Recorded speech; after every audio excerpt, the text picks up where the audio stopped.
ಕುಂದುಕೊರತೆಗಳ ಸಭೆ ಇವತ್ತು ಪ್ರಾರಂಭ ಮಾಡಿದ್ದೀವಿ.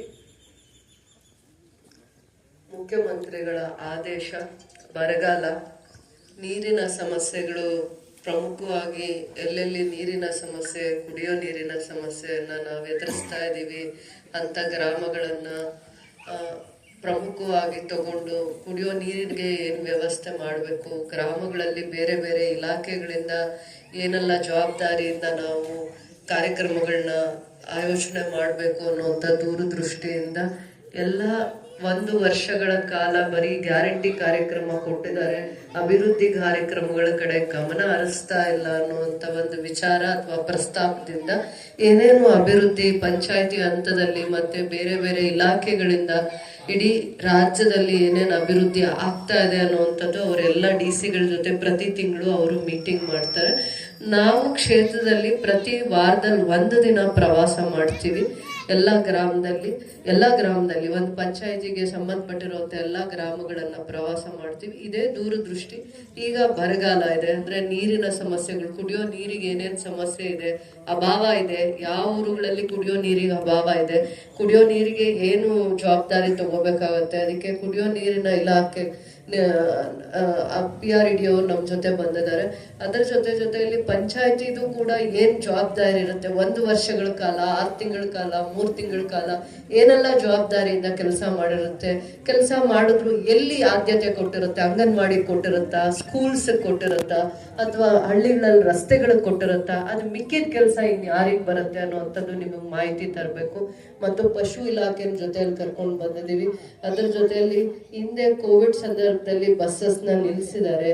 ಈಗ ಮಕ್ಕಳು ಹೈಸ್ಕೂಲ್ಗೆ ಹೋಗುವಂಥವ್ರಿಗೆ ಬಸ್ ಸೌಕರ್ಯ ಸರಿಯಾಗಿಲ್ಲ ಅಂತ ಹೇಳ್ತಾ ಇದ್ರಿ. ಅದಕ್ಕೆ ನಮ್ಮ ಪ್ರತಿ ದಿನ ಪ್ರವಾಸದಲ್ಲೂ ಕೂಡ ಕುಂದುಕೊರತೆಗಳ ಪ್ರವಾಸದಲ್ಲಿ ಅವರು KSRTC ಅವರು ನಮ್ಮ ಜೊತೆ ಇರಲೇಬೇಕು. ಯಾಕಂದ್ರೆ ಯಾವ್ಯಾವ ಹಳ್ಳಿಗಳಲ್ಲಿ ಮಕ್ಕಳಿಗೆ ಆ ಥರ ತೊಂದರೆ ಆಗ್ತಾ ಇದೆ, ಶಾಲೆ ಟೈಮಿಂಗ್ಸ್ಗೆ ಅವ್ರ ಬಸ್ಸಸ್ ಬರ್ತಾ ಇಲ್ಲ, ಸ್ಕೂಲ್ ಮಕ್ಕಳಿಗೆ ಅನಾನುಕೂಲ ಆಗ್ತಾ ಇದೆ, ಆ ವಿಚಾರದಲ್ಲಿ ಮತ್ತೆ ರೈತರು ಬಹಳ ಜನ ಕೃಷಿನೇ ನಂಬ್ಕೊಂಡಿರುವಂತ ರೈತರಿಗೆ ಯಾವ ತೊಂದರೆ ಆಗ್ಬಾರ್ದು, ಏನೆಲ್ಲ ಸಮಸ್ಯೆಗಳಿದೆ ಅದನ್ನ ಕುಂದುಕೊರತೆಗಳ ಸಭೆ ಬಗೆಹರಿಸಬೇಕು ಅನ್ನುವಂಥ ಒಂದು ದೂರದೃಷ್ಟಿ.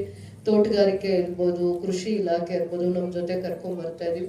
ಪಶು ವೈದ್ಯಕೀಯ ಅಧಿಕಾರಿಗಳು, ಹಸುಗಳದ್ದು ಏನಾದ್ರೂ ಸಮಸ್ಯೆ ಬಂದ್ರೆ ಅದ್ರ ಬಗ್ಗೆ ಮಾಹಿತಿ, ಅದಕ್ಕೆ ಹೆಚ್ಚಿನ ಮಾಹಿತಿ ಜೊತೆ ಅವ್ರೇನೇನು ಸರ್ಕಾರದಿಂದ ಅವ್ರಿಗೆ ಮಾರ್ಗದರ್ಶನ ಇದೆ ಅಥವಾ ಮಾರ್ಗಸೂಚಿ ಇದೆ, ಅದಾದ್ಮೇಲೆ ಆಹಾರ ಇಲಾಖೆಯವ್ರನ್ನ ಕರ್ಕೊಂಡ್ ಬರ್ತಾ ಇದೀವಿ. ಬಹಳ ಜನ ಹೊಸ ಹೆಸರನ್ನ ಸೇರ್ಪಡೆ ಮಾಡ್ಬೇಕು, ಚಿಕ್ಕ ಮಗು ಹುಟ್ಟಿದೆ ಅಥವಾ ಬೇರೆ ಊರಿಂದ ಸೊಸೆ ಬಂದಿದ್ದಾರೆ, ಅದರ ಅನುಕೂಲ ಪಡಿಬೇಕು ಅಂತಂದ್ರೆ ಆಹಾರ ಇಲಾಖೆಯವ್ರ ಕೈಗೆ ಸಿಗಲ್ಲ, ಅಥವಾ ನೀವೊಂದ್ 4 ಸತಿ ತಹಸೀಲ್ದಾರ್ ಆಫೀಸ್ ಓಡಾಡ್ತೀರಾ, ಅವ್ರು ಸಿಗದೆ ಆಗೋಗ್ತಾರೆ. ರೆವಿನ್ಯೂ ಅವ್ರಿಗೆ ಬಹಳ ಜವಾಬ್ದಾರಿ ಇದೆ. ರೆವಿನ್ಯೂ ಇಲಾಖೆ ಏನಲ್ಲ, ಗೃಹಲಕ್ಷ್ಮಿ ಯೋಜನೆ ಜವಾಬ್ದಾರಿ ತಗೊಳ್ಳೋದು. ಗೃಹಲಕ್ಷ್ಮಿದು 1 ವರ್ಷ 10 ತಿಂಗಳಾಗಿದೆ ಆ ಯೋಜನೆ ಪ್ರಾರಂಭ ಆಗಿ. 1 ವರ್ಷ 10 ತಿಂಗಳು. ಇನ್ನು 2 ವರ್ಷ ಸರ್ಕಾರ ಅಧಿಕಾರಕ್ಕೆ ಬಂದು 2 ವರ್ಷ ಪೂರ್ಣ ಪ್ರಮಾಣದಲ್ಲಿ ಮುಗಿಲಿಲ್ಲ.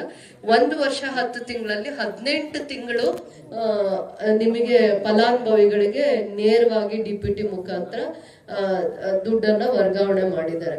ಇಡೀ ನನ್ನ KGF ಕ್ಷೇತ್ರಕ್ಕೆ 45,000 ಹೆಣ್ಮಕ್ಳು ಫಲಾನುಭವಿಗಳಿದ್ದಾರೆ. 45,000 ಹೆಣ್ಮಕ್ಳು, 45,000 ಹೆಣ್ಮಕ್ಳಿಗೆ ಪ್ರತಿ ತಿಂಗಳು ಸರ್ಕಾರ 9 ಕೋಟಿ, ಎಷ್ಟು 9 ಕೋಟಿಯಷ್ಟು ಅನುದಾನನ ಹೆಣ್ಮಕ್ಳಿಗೆ ನೇರವಾಗಿ ಅವರ ಅಕೌಂಟ್ಗೆ ವರ್ಗಾವಣೆ ಮಾಡ್ಲಿಕ್ಕೆ ಪ್ರತಿ ತಿಂಗಳು ಅಷ್ಟು ನಿಗದಿ ಇಡ್ತಾರೆ. 1 ವರ್ಷಕ್ಕೆ 1 ತಿಂಗಳಿಗೆ 9 ಕೋಟಿ ಅಂದ್ರೆ 1 ವರ್ಷಕ್ಕೆ ಎಷ್ಟಾಗತ್ತೆ? 90ರಿಂದ 110 ಕೋಟಿ ಆಗೇ ಆಗತ್ತೆ ಅಲ್ವಾ? 1 ವರ್ಷಕ್ಕೆ 110 ಕೋಟಿ. ಯಾವ ರೀತಿ ಸರ್ಕಾರ ಶಕ್ತಿ ತುಂಬಬೇಕು, ಆರ್ಥಿಕವಾಗಿ, ಸಾಮಾಜಿಕವಾಗಿ ಅವ್ರಿಗೆ ಶಕ್ತಿ ಇಲ್ಲದೆ ಇರೋರಿಗೆ ಯಾವ ರೀತಿ ಆದ್ರೂ ಶಕ್ತಿ ತುಂಬಬೇಕು ಅನ್ನುವಂಥ ದೂರದೃಷ್ಟಿಯಲ್ಲಿ 5 ಗ್ಯಾರಂಟಿ ಪ್ರೋಗ್ರಾಮ್ಗಳನ್ನ ಮಾಡ್ತಾ ಇದ್ರು. ಆ 5 ಗ್ಯಾರಂಟಿ ಪ್ರೋಗ್ರಾಮ್ನಲ್ಲಿ ಬಹಳ ಜವಾಬ್ದಾರಿಯಿಂದ ಅರ್ಥಪೂರ್ಣವಾಗಿ ಮಾಡ್ತಾ ಇರುವಂತ ಗೃಹಲಕ್ಷ್ಮಿ ಯೋಜನೆಯಲ್ಲಿ ಪ್ರತಿ ತಿಂಗಳು 9 ಕೋಟಿ KGF ಕ್ಷೇತ್ರದಲ್ಲಿರುವಂತ ಹೆಣ್ಮಕ್ಳಿಗೆ, ಆ ತಾಯಂದರಿಗೆ ಗೃಹಲಕ್ಷ್ಮಿ ಯೋಜನೆಯಲ್ಲಿ ಅನುದಾನ ಬರುತ್ತೆ. ಅನುದಾನ DPT ಮುಖಾಂತರ ಆಗುತ್ತೆ. 1 ವರ್ಷಕ್ಕೆ 9 ಕೋಟಿ ಅಂದ್ರೆ 100 ಕೋಟಿ ಆಗುತ್ತೆ. ನಮ್ದು 118 ಕೋಟಿ ಆಗುತ್ತೆ. ಒಂದು ವರ್ಷಕ್ಕೆ 118 ಕೋಟಿ ಅಷ್ಟು ಅನುದಾನ ಸರ್ಕಾರದಿಂದ ಹೆಣ್ಮಕ್ಳಿಗೆ ಗೃಹ ಲಕ್ಷ್ಮಿ ಯೋಜನೆ ಅಡಿಯಲ್ಲೇ ಬರುತ್ತೆ.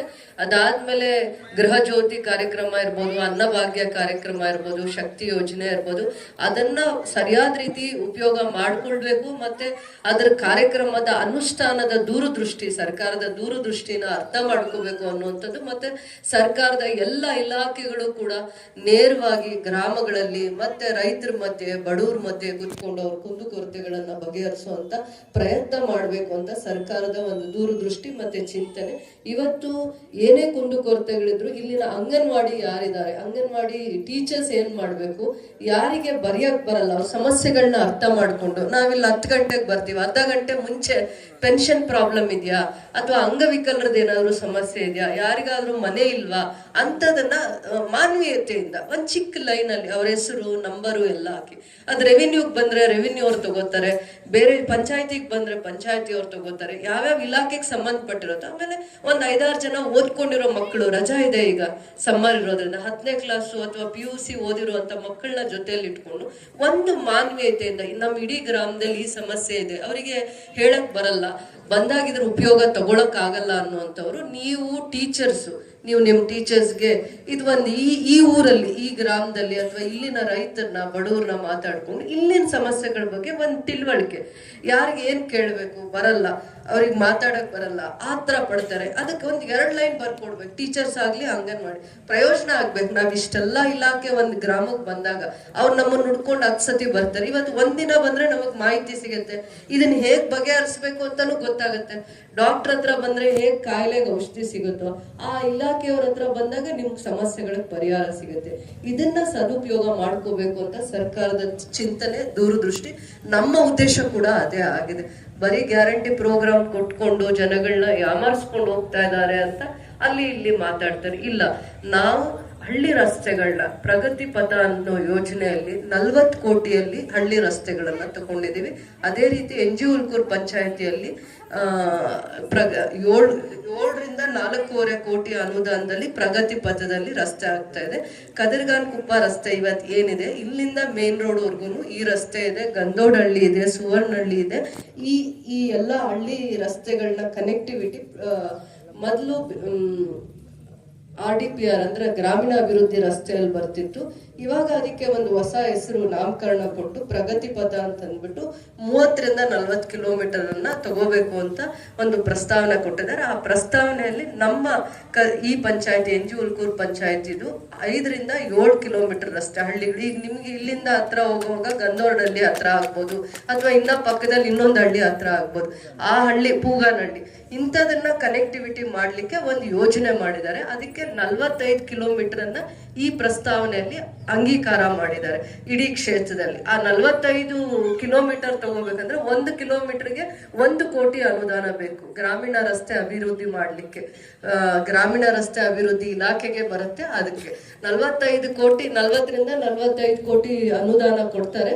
ಇಷ್ಟೆಲ್ಲ ಹಳ್ಳಿ, ಈ ಪಂಚಾಯತಿಗೆ 7 ಕಿಲೋಮೀಟರ್ ಅನ್ನ ತಗೊಂಡಿದೀವಿ. ಅದರಲ್ಲಿ ಕದಿರ್ಗಾನ್ ಕುಪ್ಪದ್ದು 1 ಕಿಲೋಮೀಟರ್ ಇದೆ, ಇದರಿಂದ ಮೇನ್ ರೋಡ್ಗೆ ರಸ್ತೆ. ಮತ್ತೆ ಇದರಿಂದ ಇನ್ನ ಹಿಂದೆ ಯಾವ್ಯಾವ್ದು ಪೂಗಾನಹಳ್ಳಿ ಇರ್ಬೋದು, ಸುವರ್ಣಹಳ್ಳಿ, ಗಂದೋಡಹಳ್ಳಿ, ಕೋಟಿ ಕೃಷ್ಣಾಪುರ, ಈ ಎಲ್ಲಾ ರಸ್ತೆಗಳು ಕೂಡ 7 ಕಿಲೋಮೀಟರ್ ಅಂದ್ರೆ 4.25ರಿಂದ 5 ಕೋಟಿ ಅನುದಾನದಲ್ಲಿ ಈ ರಸ್ತೆಗೆ ಅನುದಾನ ಸರ್ಕಾರದಲ್ಲಿ ಆದ್ಯತೆ ಮೇರೆ ಸಿಕ್ಕಿದೆ ಅಂತ ಹೇಳಲಿಕ್ಕೆ ಇಷ್ಟಪಡ್ತೀನಿ. ಅದರ ಜೊತೆಯಲ್ಲೇ ನಮ್ಮ APMC ಮಾರ್ಕೆಟ್ ಅನ್ನ ಬಜೆಟ್ ಅಲ್ಲಿ ಘೋಷಣೆ ಮಾಡಿದಾಗ APMC ಮಾರ್ಕೆಟ್ ರೈತರಿಗೆ ಅದು ಒಂದು 5ರಿಂದ 10 ಸಾವಿರ ಜನ ರೈತರಿಗೆ ಉದ್ಯೋಗ ಸಿಗುತ್ತೆ. ಪಕ್ಕದಲ್ಲಿ ವಿಕೋಟ ಮಾರ್ಕೆಟ್ ಇದೆ, 2 ಎಕರೆನೋ ಇದೆಯೋ 5 ಎಕರೆ ಇದೆಯೋ ಗೊತ್ತಿಲ್ಲ, ಅಲ್ಲಿ ನೀವು ನೋಡಿ ಬೇಕಾದ್ರೆ ಕೆಲಸ ಮಾಡೋ ಅಂತವ್ರೆ 2,000 ಜನ ಇದ್ದಾರೆ. ಈಗ ನಮ್ಮ APMC ಮಾರ್ಕೆಟ್ 25 ಎಕರೆ ಜಮೀನಲ್ಲಿ ಮಾಡ್ತಾ ಇದ್ದಾರೆ ಸರ್ಕಾರ. ಹಂತವಾಗಿ ನಾಳೆನೇ ಎಲ್ಲ ಮಾಡ್ತಾರೆ ಅಂತಲ್ಲ, ಹಂತವಾಗಿ ಈಗ ಕಾಂಪೌಂಡ್ ಹಾಕಿದ್ದಾರೆ. ಬರುವಂತ ದಿನಗಳಲ್ಲಿ ಬೋರ್ವೆಲ್ಸ್ ಕೊರೆಸುವಂಥದ್ದು, ಮತ್ತೆ CM ಅವ್ರದ್ದು ವಿಶೇಷವಾಗಿರುವಂತ ಅನುದಾನ ಏನ್ ಕೊಡ್ತಾರೆ ಅದ್ರಲ್ಲಿ 10ರಿಂದ 20 ಕೋಟಿ ಅನುದಾನನ ಅಲ್ಲಿ APMC ಮಾರ್ಕೆಟ್ ನ ಎಷ್ಟು ಹಂತದಲ್ಲಿ ಡೆವಲಪ್ ಮಾಡ್ಬೇಕು ಅಂತ, ರೈತರು ಏನೇ ಬೆಳೆ ಬೆಳೆದ್ರು ಕೂಡ ಅವ್ರಿಗೊಂದು ಒಳ್ಳೆ ಮಾರ್ಕೆಟ್ ಕ್ರಿಯೇಟ್ ಮಾಡ್ಬೇಕು. ಏನೇ ಬೆಳಿಲಿ ಇಲ್ಲಿ ಅವ್ರಿಗೆ ಒಳ್ಳೆ ಮಾರ್ಕೆಟ್ ಮಾಡ್ಬೇಕು ಅಂತ ದೂರದೃಷ್ಟಿ ನಾವು ಸರ್ಕಾರಕ್ಕೆ ಪ್ರಸ್ತಾವನೆ ಕೊಟ್ಟಾಗ ರೈತರ ಹಿತದೃಷ್ಟಿಯಿಂದ ಒಂದು APMC ಮಾರ್ಕೆಟ್ ನ ಬಜೆಟ್ ಅಲ್ಲಿ ಘೋಷಣೆ ಮಾಡಿದ್ದಾರೆ. ಇನ್ನು ಕೆಲವೊಂದು ಕೋಲ್ಡ್ ಸ್ಟೋರೇಜ್ ಇರ್ಬೋದು, ಪ್ರೊಸೆಸಿಂಗ್ ಯೂನಿಟ್ ಇರ್ಬೋದು, ಇವೆಲ್ಲ PPP ಮಾಡೆಲ್ ಅಲ್ಲಿ ಮಾಡ್ತಾರೆ.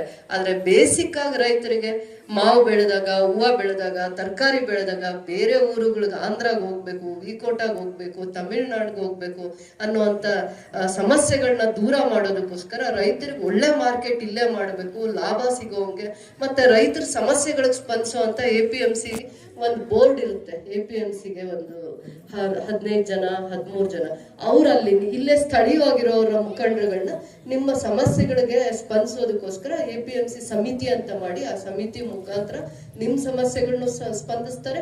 ದೊಡ್ಡ ಮಾರ್ಕೆಟ್ ಮಾಡೋ ದೂರದೃಷ್ಟಿ ಇದೆ. ಇದು ಇಡೀ ಜಿಲ್ಲೆಗೆ ಆಸ್ತಿ ಆಗುತ್ತೆ, ರೈತರಿಗೆ ಆಸ್ತಿ ಆಗುತ್ತೆ. ಇದು ಒಂದು ಸರ್ಕಾರದ ಒಂದು ದೊಡ್ಡ ಯೋಜನೆ ಆಗಿದೆ, ಮಹತ್ವಾಕಾಂಕ್ಷಿ ಯೋಜನೆ ಆಗಿದೆ. ಇಂಥವೆಲ್ಲ ಕೆಲಸನೂ ಕೂಡ ನಮ್ಮ ಸರ್ಕಾರದಲ್ಲಿ ಆದ್ಯತೆ ಮೇರೆಗೆ ಮಾಡಿದ್ದಾರೆ. ಇದು ನಿಮ್ ಮಾಹಿತಿಗೆ ಇಟ್ಕೋಬೇಕು.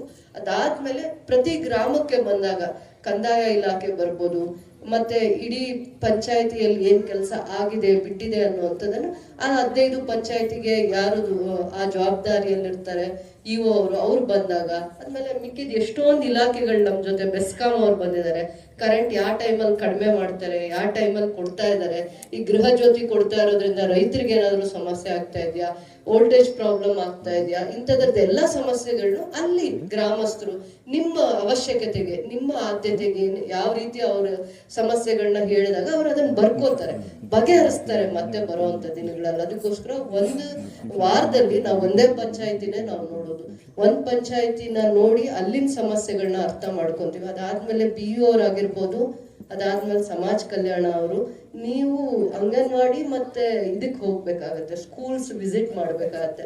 ಅದಾದ್ಮೇಲೆ ಅದು ಇನ್ನೊಂದು ಸಪರೇಟ್ ನೀವು ಲಿಸ್ಟ್ ಮಾಡ್ಬೇಕಾಗತ್ತೆ, ಟೀಚರ್ಸ್ ಜೊತೆ ಹೋಗಿ ವಿಸಿಟ್ ಮಾಡ್ಕೊಂಡು ಬರ್ಬೇಕು. ನಾವಿಲ್ಲಿ ಮೀಟಿಂಗ್ ಮಾಡುವಂತ ಟೈಮ್ ಒಳಗಡೆನೆ ನಿಮ್ ವಿಸಿಟ್ ಆಗಿರ್ಬೇಕು. ಇಲ್ಲಿ ಎಷ್ಟು ಸ್ಕೂಲ್ಸ್ ಇದೆ, ಮತ್ತೆ ಆ ಸ್ಕೂಲ್ಸ್ಗೆ ಆಚೆ ಹೋಗೋವಾಗ ಎಷ್ಟು ಜನ ಮಕ್ಕಳು ಹೋಗ್ತಾರೆ. ಇಲ್ಲ ಹೈಸ್ಕೂಲ್ 5ನೇ ಕ್ಲಾಸ್ ಇರ್ಬೋದು, 4ನೇ ಕ್ಲಾಸ್ ಇರ್ಬೋದು, ಮತ್ತೆ 5ನೇ ಕ್ಲಾಸಿಂದ ಬೇರೆ ಕಡೆ ಹೋಗ್ಬೇಕಾಗತ್ತಲ್ಲ, ಎಷ್ಟು ಮಕ್ಕಳಿಗೆ ಅನಾನುಕೂಲ ಆಗುತ್ತೆ ಅಂತ ನೀವು 3 ಜನ ನಿಮ್ ಡಿಪಾರ್ಟ್ಮೆಂಟ್ ಸೇರ್ಕೊಂಡು ಹೋದಾಗ ಸ್ಕೂಲ್ ಇನ್ಫ್ರಾಸ್ಟ್ರಕ್ಚರ್ ಏನಿದೆ, ಕ್ಲಾಸ್ ರೂಮ್ಸ್ ಹೇಗಿದೆ, ಎಲ್ಲ ಮಾಹಿತಿನೂ ನೀವು ಬರ್ಕೊಂಬಂದ್ಬಿಡ್ತೀರಾ. ಟೀಚರ್ಸೇ ಕೊಡ್ಬೇಕಾಗಲ್ಲ.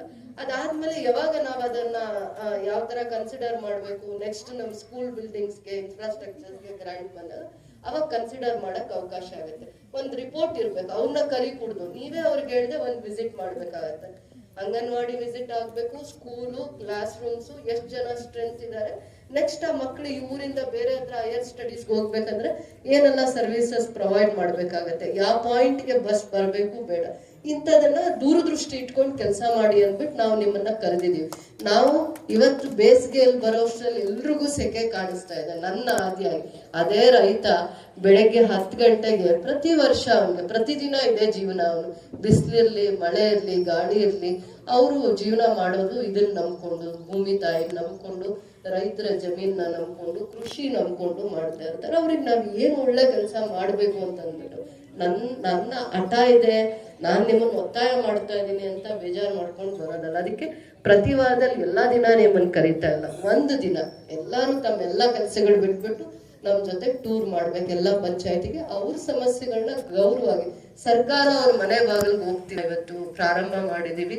ಈ ಪಂಚಾಯತಿ ಅಧ್ಯಕ್ಷರು ಭವಾನಿ ಈ ಹೆಣ್ಮಗು ಆದಷ್ಟು ಕುಡಿಯೋ ನೀರಿನ ಸಮಸ್ಯೆಗಳನ್ನ ಬಗೆಹರಿಸುವಂತ ಪ್ರಯತ್ನ ಮಾಡ್ಲಿ ಅಂತ ಹೇಳ್ತಾ, ನನ್ನ ಜೊತೆ ಬಂದಿರುವಂತ ಎಲ್ಲ ಇಲಾಖೆಯವರಿಗೂ ನನಗೆ ಬಂದು ಅಟೆಂಡೆನ್ಸ್ ಹಾಕಿದೀನ, ಮೇಡಮ್ ಬಂದು ಮುಖ ತೋರಿಸಿದೀನ, ಕಾರಣ ಹೇಳ್ಬೇಕಾ ಅದಕ್ರಿಂದ ಇದರಿಂದ ಇಲ್ಲ, ನನ್ನ ಆದಿಯಾಗಿ ಶಿಸ್ತು 9:30 9:45ಗೆ ನಾವು ಗ್ರಾಮಗಳಲ್ಲಿ ಇರ್ಬೇಕು.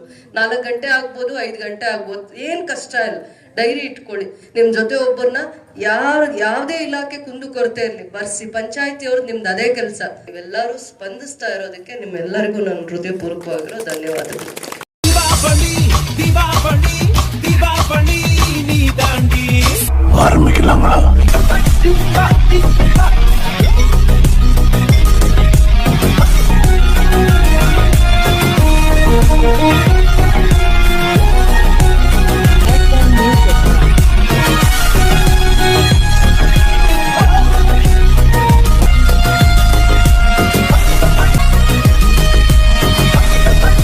தரம் என்றும் நிரந்தரம், தரம் என்றும் நிரந்தரம், தரம் என்றும் நிரந்தரம். வாங்க